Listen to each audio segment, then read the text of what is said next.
Hello दोस्तों, मेरा नाम है Akash Keshwar and welcome to my channel mister Keshwar.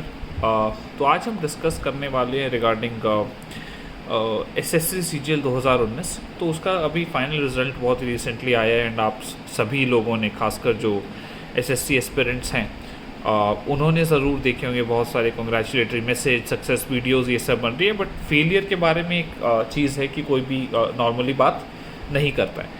But I think, मुझे लगता है कि फेलियर के बारे में बात करनी चाहिए, बिकॉज फेलियर ही वो अल्टीमेट चीज़ है which actually makes you successful. आप फेलियर से सीखते हैं, उनको फिक्स करते हैं, देन यू बिकम सक्सेसफुल और गेट अ जॉब। तो मुझे लगता है कि मुझे जो एसएससी सीजीएल 2019 में मेरे साथ हुआ वो मुझे शेयर करना चाहिए।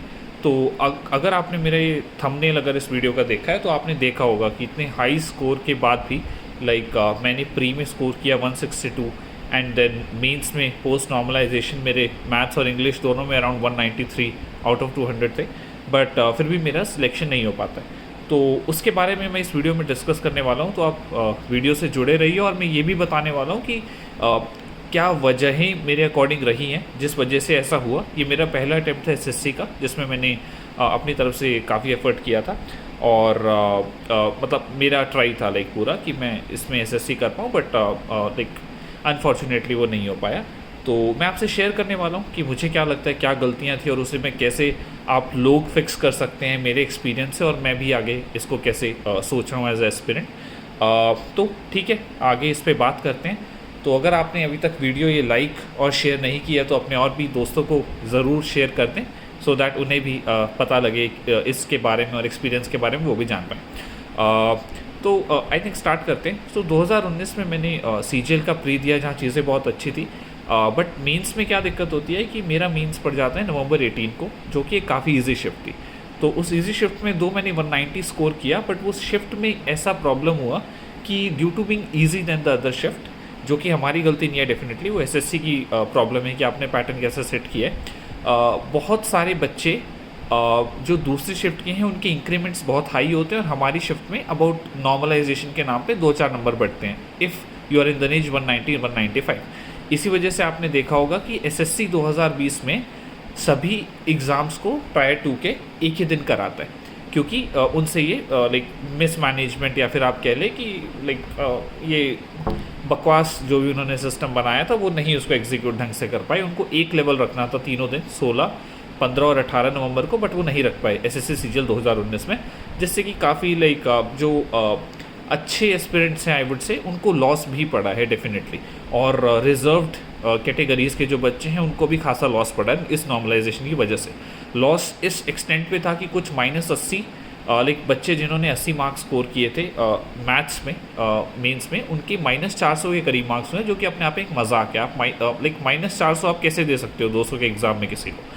तो ये था एसएससी के बारे में कि यार कैसे वो चीज़ बैठी। तो हाँ, अब ये बड़ा अनफॉर्चुनेट है। डेफिनेटली आपको दुख होता है जब आप एग्ज़ाम दे के आते हो और आप अच्छा करके आते हो एग्ज़ाम, तो आपको लगता है कि चीज़ें यार ठीक चलेंगी। स्कोर अच्छा है, 190 दोनों में स्कोर है, मैथ्स और इंग्लिश में। प्री में भी 162, जो कि डिसेंट स्कोर है, बहुत अच्छा नहीं बट डिसेंट स्कोर है।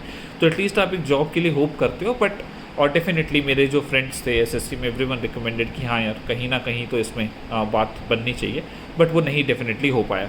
सो ये डेफिनेटली एसएससी की और कमीशन की गलती है, इसीलिए आई थिंक इसको स्लो सर्विस कमीशन भी हम बोल देते हैं। लेकिन बहुत ही डिसमल परफॉर्मेंस एसएससी की तरफ से थी। और बट चलो ठीक है, 2020 में इन्होंने थोड़ा इसमें सुधार किया है और एक ही शिफ्ट में सभी चीज़ों को किया है। दूसरा जो फैक्टर है जिसकी वजह से मुझे प्रॉब्लम आई वो है टीयर 3। अब टीयर 3 जिसने भी एसएससी अगर सीरियसली दिया है और जो या फिर आगे देने वाला है, तो टीयर 3 सबको पता है यार वो किस्मत का खेल वाला काम ज़्यादा है टीयर 3।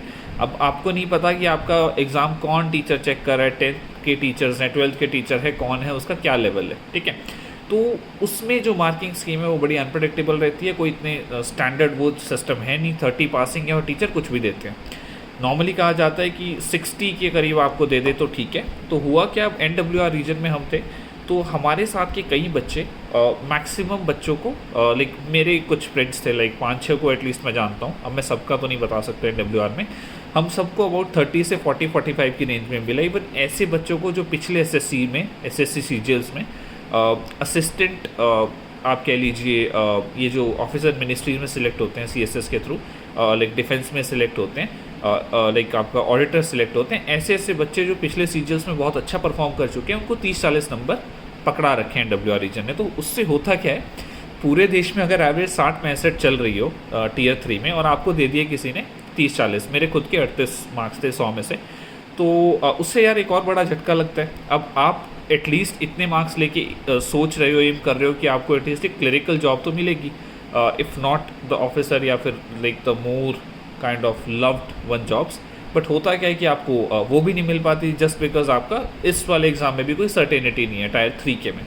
टीयर 2 में भी उन्होंने प्रॉब्लम की एंड टीयर 3 में भी फिर बड़ी चीज़ें श्योर नहीं चलती, वो सबको पता है क्या टॉपर से लेके एवरीवन सबका ही रहता है 60-60 के आसपास दीजिए काम चल जाएगा। तो टीयर 3 भी अबाउट काफ़ी किस्मत पे रहता है। सो ये कुछ रीजंस थे जिस वजह से इतने हाई स्कोर्स के बाद भी मेरा SSC CGL 2019 में अनफॉर्चुनेटली सिलेक्शन नहीं हो पाया। तो दुख तो डेफिनेटली काफ़ी होता है कि आपने इतनी मेहनत की और उसके बाद भी आपको एक क्लरिकल टाइप जॉब भी वो इसमें नहीं दे पा रहे इतने हाई मार्क्स के बावजूद। बट आई थिंक ये है कि हर एक फेलियर में या एक गलती में आपको कुछ ना कुछ सीखने को मिलता है। तो मेरी सीख इसमें ये थी कि यार टीयर 2 में लाइक आप इजी और हार्ड किसी भी तरह की शिफ्ट हो सकती है। अब मेरे 190 मार्क्स थे, I think I did 4 questions incorrect, ठीक है, तो मेरे 4 मार्क्स लाइक 4 क्वेश्चन के 10 मार्क्स डिडक्ट हुए। तो आपको इजी और हार्ड हर तरह के मॉक्स को लगाना पड़ेगा एंड विद प्रॉपर एक्यूरेसी। एक एक आपका क्वेश्चन, तो आपका एक एक क्वेश्चन बहुत महंगा पड़ सकता है जब चीज़ें SSC जैसा कमीशन ले रहा हो, ठीक है। तो आपको इजी और हार्ड मॉक हर तरह के मॉक्स को जान लगा के करना है, अच्छी एक्यूरेसी से करना है, वेरिड तरह के मॉक्स देने हैं, ठीक है, क्योंकि नॉर्मलाइजेशन किसी भी तरफ पलट सकता है खेल, नॉर्मली ये होता है। दो 2020 एंड 21 SSC में उन्होंने चीज़ों को थोड़ा फिक्स आउट किया है, but SSC is unpredictable, no one knows ये क्या करते हैं। और दूसरी चीज़ है कि जैसे आपका टीयर 3 होता है, तो टीयर 3 की भाई तैयारी आजकल टीयर 2 और टीयर 3 एक हफ्ते के गैप पे होते हैं। तो टीयर 3 को यार लाइट तो बिल्कुल नहीं लेना। मैंने खुद भी लाइट नहीं लिया था SSC के टीयर 3 को। दो इट इज़ अनप्रेडिक्टेबल, आप उसका कुछ नहीं कर सकते, आपका एग्ज़ाम कौन चेक कर रहा है, वो कैसे आपको अवॉर्ड कर दे एकदम, बट आपकी अपनी तरफ से एफर्ट बहुत अच्छा होना चाहिए। और आप टीयर 2 की तैयारी के साथ थोड़ा टीयर 3 को भी फोकस में लेके चलो। जैसे आजकल टीयर 3 में मोस्टली आपसे पूछा जाता है, एक ऐसे पूछा जाता है और एक प्रेसी पूछा जाता है, तो आप उसके टच में रहिए, अच्छे से उसको प्रिपेयर कीजिए, थोड़ा खुला लिखिए, कोड्स को यूज़ कीजिए, अच्छी राइटिंग लिखिए, प्रेजेंटेबल अपने आप को बनाइए, and you should be good to go. Like I'll try to create a video for tier 3 as well. At least I have few copies, कुछ बच्चों की जिन्होंने बहुत अच्छा स्कोर किया और जिन्होंने इतना खास नहीं स्कोर किया, लाइक मेरी खुद की कॉपी मेरे पास है, तो I can definitely share that so that we can discuss कि कहाँ प्रॉब्लम हो सकती है उसमें। तो I think thank you like guys for connecting with me. अगर मेरे एक्सपीरियंस से आप लोगों को कुछ भी हेल्प हो पाए कि कैसे चीज़ें चलती हैं और कैसे हुआ है लाइक 2019 में, जिसका कोर्ट केस भी डेफिनेटली इस वजह से चला है, और अगर आप मेरे एक्सपीरियंस से कुछ भी सीख पाएँ तो आई थिंक वो मेरे लिए बहुत ही बेनिफिशियल है।